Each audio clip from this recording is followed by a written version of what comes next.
I lost my wife of 7 years and my own mother on the exact same Tuesday. If you had told me a month ago that the woman I promised my life to was sleeping with someone else, I'd have called you a liar. But if you told me my own flesh and blood would look me in the eye and defend the woman who broke me, I'd have said you were out of your mind. I was wrong on both counts. This isn't a story about catching someone on a hidden camera or digging through phone records. I didn't have to do any of that. My wife's betrayal was so arrogant, so utterly brazen, that she didn't even bother to hide it. Her name was Victoria. She was the kind of woman who walked into a room and expected the world to stop and stare. When we got married 7 years ago, I thought I was the luckiest guy alive. I was a structural engineer, working 50 to 60 hours a week to give her the lifestyle she felt she deserved. And boy, did she feel she deserved it. Victoria didn't work. She managed our social calendar and played tennis at the club. My mother, Eleanor, absolutely worshipped her. They were cut from the exact same cloth, obsessed with status, appearances, and what the neighbors thought. They spent more time drinking mimosas and judging other people than I spent with my own wife. My mother constantly reminded me how lucky I was that a woman of Victoria's caliber settled for me. I should have realized back then that I was just the wallet funding their private country club. The day my reality shattered was a random Tuesday. I had a blinding migraine that made it impossible to look at my computer screens, so I packed up and drove home at 2 in the afternoon. I didn't text Victoria. Why would I? It was my house. When I pulled up, there was a sleek, silver Porsche parked in my driveway. I knew exactly whose car it was. Julian. Julian was a luxury real estate developer Victoria had been consulting with to allegedly find us an investment property. He was a slick, overly manicured guy in his early 40s who always wore custom suits and called me condescending nicknames like Chief or Champ whenever I bumped into him at the club. I couldn't stand him. I unlocked the front door and walked in. The house was quiet, but I could hear faint jazz music playing from the backyard patio, followed by the clinking of glasses. And then a laugh. Victoria's laugh. Not the polite chuckle she gave my jokes, but a deep, throaty laugh I hadn't heard in years. I walked through the kitchen, my stomach tying itself into knots. I stepped up to the sliding glass doors leading to the patio. I didn't need a private investigator. I didn't need the police. There they were. They weren't in bed. They weren't hiding in a dark corner. They were sitting on my expensive outdoor lounge chairs in broad daylight. Victoria was wearing my bathrobe. The heavy cotton one she always complained was too ugly to wear. It was hanging off her shoulder. Julian was sitting right next to her. His hand completely disappeared up the thigh of the robe, gently massaging her leg. In his other hand, he was holding a glass of my $300 Macallan Scotch. I slid the glass door open. It made a loud, scraping sound against the track. Any normal person would have jumped. A normal cheating wife would have screamed, scrambled, or begged for forgiveness. Not Victoria. She slowly turned her head, saw me standing there, and just sighed. A heavy, profoundly annoyed sigh, as if I had just interrupted her favorite TV show. She didn't push Julian away. She didn't pull her robe closed. She just crossed her arms and glared at me. "You really couldn't have sent a text, Mark," she said, her voice dripping with irritation. "I told you I hate it when you just barge in during the day." I was paralyzed. My brain couldn't process the sheer audacity of what I was looking at. What the hell is this?" I managed to choke out. Julian finally pulled his hand away from her leg. Not with panic, but with deliberate slowness. He took a sip of my scotch, let out a satisfied breath, and looked at me with that same infuriating smirk. "Rough day at the office, Chief?" Julian said, completely unbothered. He didn't stand up. He just leaned back in the chair. Vic told me you usually work late on Tuesdays. Get out of my house, I said, my voice shaking with a rage I had never felt before. Get the hell out of my house right now. Victoria rolled her eyes, actually rolled her eyes at me. Oh, stop being so dramatic, Mark. Julian was just leaving anyway. Right, babe? Babe. She called him babe, right in front of me. Julian stood up, brushed a piece of imaginary lint off his perfectly tailored slacks, and set the crystal glass down hard on the teak table, not using a coaster. He walked past me, close enough that I could smell his ridiculous cologne, and patted me hard on the shoulder. Take it easy, man. High blood pressure is a killer, Julian whispered, before walking through my kitchen and out the front door. I stood alone on the patio with my wife of 7 years. I expected her to cry now that he was gone. I expected the excuses to start pouring out. Instead, she stood up, pulled the robe tight, and looked at me with absolute disgust. Well, she snapped coldly, walking past me into the house. I guess we don't have to pretend you're enough for me anymore. But as earth-shattering as her absolute lack of remorse was, it was nothing compared to the phone call I was about to receive from my mother an hour later. I stood in the kitchen, listening to the heavy thud of Victoria's footsteps upstairs. My chest felt hollowed out, like someone had taken a shovel to my ribs. For 7 years, I had busted my back to give this woman a perfect life. Now she was upstairs, and she hadn't even bothered to say she was sorry. I walked up the stairs, my legs feeling like lead. I expected to find her crying, maybe throwing clothes frantically into a suitcase, realizing the magnitude of what she had just destroyed. Instead, she was meticulously folding her silk blouses and placing them into a Louis Vuitton weekender bag, a bag I had bought her for our 5th anniversary. How long? I asked. My voice sounded flat, like it was coming from a stranger. Victoria didn't even look up. She kept smoothing out the wrinkles in a cream-colored blouse. About 6 months, give or take. Honestly, Mark, it's a blur. Julian took me to Cabo in February while you were at that structural engineering conference in Denver. That's when it really started. She said it so casually, like we were discussing the weather. No shame, no hesitation. She was looking me dead in the eye, effectively telling me our marriage had been a joke for half a year, funded by my paycheck. You brought him into our house, I said, the anger finally starting to bubble over the shock. You sat on our patio drinking my liquor. Oh, please, she scoffed, zipping the bag shut with a sharp yank.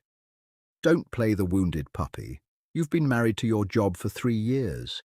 Julian actually pays attention to me. He knows how to treat a woman of my standing. He's taking me to a charity gala tonight. You would have just complained about having to wear a tuxedo. Before I could even process the sheer venom in her words, my phone buzzed in my pocket. The caller ID said, Mom. Relief washed over me for a split second. My mother. I just needed to hear a familiar voice, someone who would tell me I was going to be okay. I answered the phone, my throat tight. Mom, you won't believe what just happened. Victoria, she's been cheating on me. I just caught her. There was a long, heavy pause on the other end of the line. I expected a gasp. I expected her to ask if I was all right, or tell me she was coming right over. I know, Mark, my mother said. Her voice wasn't sympathetic. It was ice cold. Victoria just texted me from upstairs. She said you barged in early and made a completely humiliating scene. I froze. The phone felt suddenly heavy against my ear. A scene? Mum, she was half naked on the patio with Julian. Are you hearing me? My wife is sleeping with another man. Keep your voice down, my mother snapped. Good heavens, Mark, this is exactly what I'm talking about. You have no tact. Look, let's be realistic. You work 60 hours a week. You come home exhausted, smelling like dust and concrete. What did you expect a woman of Victoria's caliber to do? Sit around and wait for you? I pulled the phone away from my ear and stared at it, making sure I was actually talking to my own mother. You're defending her. She is my wife, Mom. She cheated on me. Julian is a very influential man in this town, Mark, my mother continued, ignoring my pain completely. He sits on the board of the country club. Do you know how embarrassing this is going to be for our family if you make a messy divorce out of this? People talk. I have my reputation to think about. Your reputation, I choked out. Your son's life is falling apart, and you're worried about the country club. I'm worried about you losing the best thing that ever happened to you, because you couldn't be man enough to keep her satisfied, she said ruthlessly. I suggest you let her go to Julian's for a few days to cool off, and then you need to apologize. Beg her to come back, Mark. I will not have my social circle laughing at us because you couldn't keep your wife in line.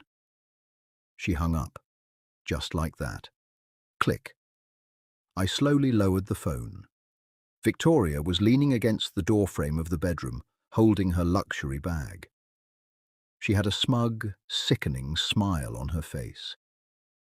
She had heard every single word. Your mother always was the smart one in your family, Victoria sneered. She walked past me, intentionally bumping my shoulder with her heavy leather bag. Julian is sending a black car for me. I'll have my lawyer draft the papers. Don't touch the rest of my things. I stood alone in the hallway of a house that suddenly felt like a tomb. In the span of 30 minutes, the two most important women in my life hadn't just abandoned me. They had stomped on my chest and blamed me for the mud on their shoes. But the absolute worst of it, the real nightmare, it hadn't even started yet, because Victoria didn't just want to leave me for another man. She wanted to financially ruin me on her way out. The silence of an empty house after your life has been nuked is deafening. I didn't sleep that night. I sat in the dark on the edge of the bed, staring at the empty space in the closet where Victoria's designer bags used to sit. The reality of what had happened was slowly sinking in like poison, but I still assumed this would be a standard, albeit painful, divorce. Cut our ties, split the assets, and never look at each other again. I underestimated her greed, and I grossly underestimated how long she and Julian had been planning this. At 8 a.m., my phone chimed with an email from my bank. It was an automated overdraft alert for my primary checking account. My heart skipped a beat. I was a successful structural engineer. I managed our finances meticulously. There was no way we were overdrawn. I immediately grabbed my laptop and logged into our joint accounts. The balance was $14.32. Just 2 days prior, there had been over $180,000 in liquid savings in that account. Money I had been saving for a down payment on a larger property Victoria insisted she needed. I frantically clicked through the transaction history. A single wire transfer for the entire amount had been executed at 4:30 p.m. the previous day, just 2 hours after Victoria walked out of the house. The destination? An LLC registered to Julian. Panic set in. I called my banker, a guy I'd known for a decade. He sounded apologetic but firm. Mark, Victoria is a joint account holder. She authorized the wire to the real estate holding company for the investment property you two have been consulting on. The paperwork was legally flawless. I'm sorry, but there's nothing I can do. The money is gone. It hit me like a freight train. Julian wasn't just sleeping with my wife. He was using his consulting cover to legally drain my life savings, and Victoria had handed him the keys to the vault. They had taken the money I worked 60-hour weeks for, breathing in concrete dust and managing construction crews, to fund their new life together. I needed a lawyer, and I needed one yesterday. But first, I needed to confront the one person who might have answers. The one person who knew Victoria's moves before she made them. My mother. I drove across town to the affluent gated community where my mother lived. I was practically seeing red. I wanted to look the woman who raised me in the eye and ask her how she could sleep at night knowing what Victoria had done to me. As I pulled onto her perfectly manicured street, my stomach violently dropped. Parked in my mother's circular driveway, right next to her Mercedes, was Julian's silver Porsche. I slammed my truck into park, my hands gripping the steering wheel so hard my knuckles were white. No, I told myself, there's no way. This is a mistake. I got out and marched up to the front door. I still had my key on my ring. I didn't knock. I unlocked the heavy oak door and pushed it open. The smell of expensive Earl Grey tea and fresh scones drifted from the formal dining room. I walked down the hallway, my boots echoing on the hardwood floor. I stopped in the archway of the dining room. My mother, wearing her usual cashmere cardigan and pearls, was pouring tea from a silver pot. Sitting to her right was Victoria, looking completely refreshed and radiant in a sundress. And sitting across from them, holding a delicate teacup with a smug grin, was Julian. They were having afternoon tea. Less than 24 hours after my wife walked out on me, my mother was hosting her and her lover. "Well," Julian said, taking a slow sip, "if it isn't the chief." Victoria sighed, setting her napkin on the table. "Honestly, Mark, are you stalking us now? It's pathetic." I looked at my mother. I waited for her to stand up. I waited for her to explain, to look ashamed, to do anything a mother should do when her son's tormentor is sitting at her dining table. Instead, Eleanor calmly set the teapot down and dabbed her mouth with a linen napkin. "Mark, this is incredibly rude. I am hosting guests. We were just discussing Julian's new development downtown. He was kind enough to offer me first pick of the penthouse units." "You let them take my money," I said, my voice barely above a whisper. The betrayal was so deep it felt physical. "She drained the accounts, Mom. Everything I saved. She gave it to him. Did you know?"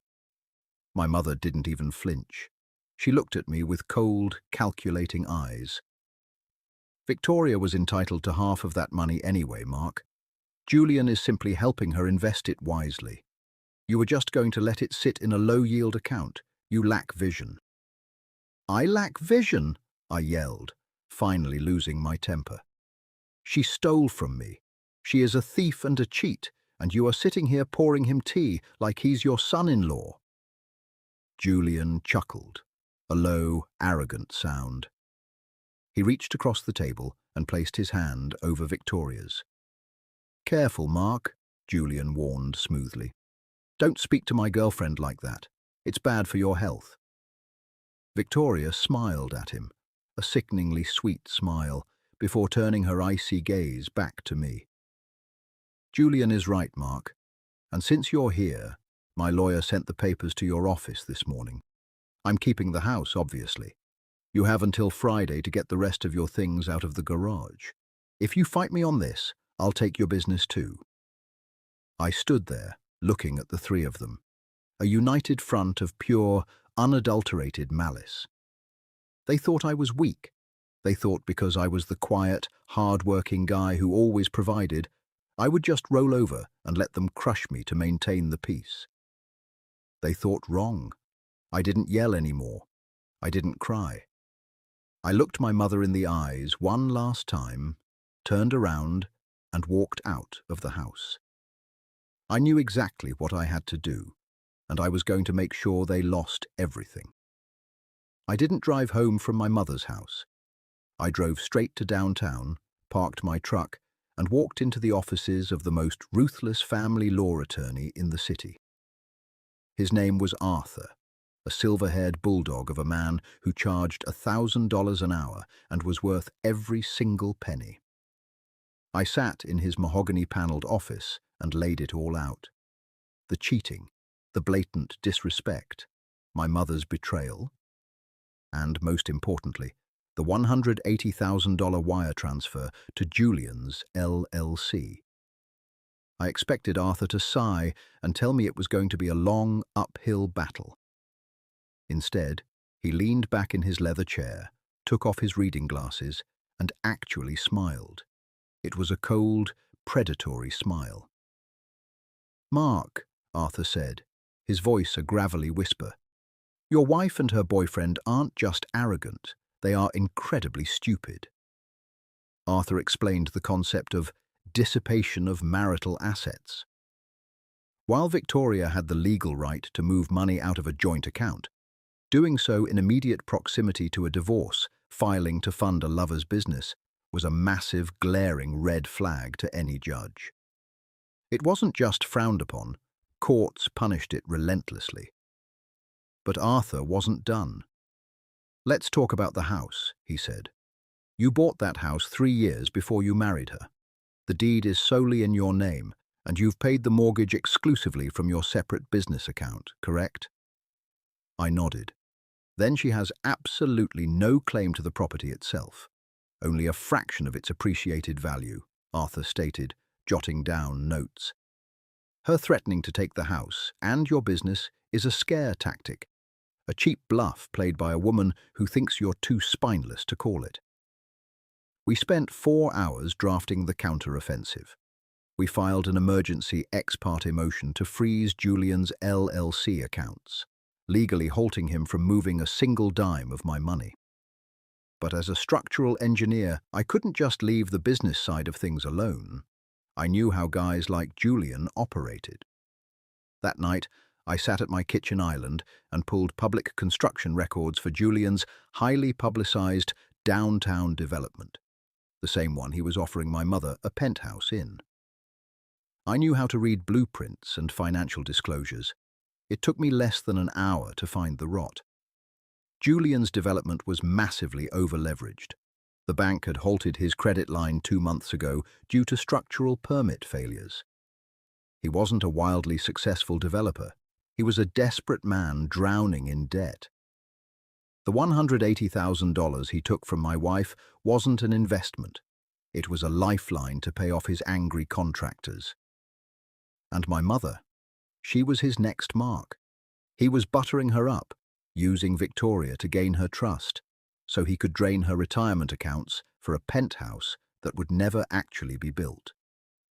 A younger, softer version of me would have picked up the phone and warned my mother. I would have tried to save her. But the image of her sitting at that dining table, sipping tea and smiling at the man who destroyed my life, burned away any residual loyalty I had left. She made her choice. She chose status. Now she could pay the price for it. Friday rolled around, the day Victoria had smugly ordered me to have my things cleared out of the garage. I was sitting on the patio, drinking a cup of black coffee, when the silver Porsche pulled into the driveway. Victoria stepped out, wearing oversized designer sunglasses and carrying a clipboard. She marched up the walkway, expecting to find me boxing up my tools with my tail between my legs. Instead, she found me sitting comfortably, a thick manila folder resting on the table in front of me. "I see you haven't packed," she said, her voice dripping with that same haughty irritation. "Mark, I don't have time for this. Julian's interior designer is coming at noon to measure the living room. You need to leave, now." I took a slow sip of my coffee. "I'm not going anywhere, Victoria." "But you are." I slid the folder across the teak table. "You've been served." She scoffed, crossing her arms. "Divorce papers? I already had my lawyer send them. You're pathetic." "Open it," I said, my voice dead calm. She rolled her eyes and snatched the folder. She flipped it open. I watched the color drain from her face in real time. The arrogant smirk vanished, replaced by a sudden, shallow panic. This is an eviction notice," she stammered, her eyes darting across the page. "And an emergency asset freeze. You can't do this." "I bought this house before I met you, Victoria. It's mine. You have 30 days to get the rest of your things out, or I'll have the sheriff remove them for you, I said, leaning forward. And the judge signed the freeze on Julian's LLC at 9 o'clock this morning. Your boyfriend's accounts are locked down. The bank knows exactly where my money went. For the first time in 7 years, Victoria didn't have a snappy comeback. Her hands were physically shaking. Julian is going to destroy you for this, she hissed, though her voice lacked its usual venom. Julian is broke, Victoria, I replied simply, and you're about to be. The fallout didn't happen overnight, but when it hit, it came down like a collapsing wall. Arthur was a master of his craft. Within 2 weeks, the court order completely dismantled Julian's little financial scheme. The $180,000 Victoria had wired to his LLC was frozen, audited, and ordered to be returned directly to a secure escrow account pending the final settlement. Because it was proven that she siphoned the funds in direct collusion with her lover right before a filing, the judge penalized her heavily during the initial asset distribution. Julian's house of cards collapsed shortly after. Once his corporate accounts were frozen by the court, his subcontractors realized he was insolvent. They walked off his downtown development site, leaving half-finished steel skeletons and angry investors in their wake. The local financial crimes unit even started sniffing around his consulting practices. And my mother, she learned the hard way that men like Julian don't care about high society. Just 3 weeks after our confrontation, my phone rang. It wasn't a text. It was a frantic, weeping call from my mother. Julian had completely ghosted her. Not only did he never offer her a penthouse unit, but he had somehow convinced her to invest $40,000 of her own savings into his failing development just days before his accounts were locked. The money was gone, trapped in a frozen, bankrupt corporate account with zero chance of recovery. "Mark," she sobbed over the phone, her voice shaking with a vulnerability I had never heard from her. "You have to help me. I trusted him. Victoria brought him around and I thought—" "You thought he was a man of caliber, Mom," I interrupted, my voice devoid of emotion. "You thought he cared about our reputation." "Please," she cried, "I'm your mother." My mother chose a status-obsessed stranger and a thief over her own son, I said quietly. "You made your bed in that dining room, Mom. Now you get to lie in it." I hung up the phone and blocked her number. It wasn't out of pure malice. It was out of self-preservation. Some bridges aren't meant to be rebuilt, and some lessons are only learned when you hit the absolute bottom. As for Victoria, the high-class lifestyle she thought she secured vanished into thin air. Julian's Porsche was repossessed by the bank. The luxury condo they were temporarily staying in evicted them when his credit cards bounced. She tried to call me twice, once to beg and once to threaten, but my lawyer blocked her number instantly. She ended up having to move back in with her aging parents in a modest suburban tract home, forced to look for an actual job for the first time in her adult life. I stood on my patio a month later, holding a fresh cup of coffee. The sun was rising, casting a warm, steady golden light over the yard. The house was mine. My business was thriving, free from the financial anchor that had been dragging me down for years. I didn't feel broken anymore. The pain was real, and the scar would always be there, but the weight was gone. I learned that you can spend your whole life building a fortress for people who only see you as a gate. But the moment you stop letting them use you, you finally find out who you really are. And for the first time in 7 years, I liked the man standing in the mirror.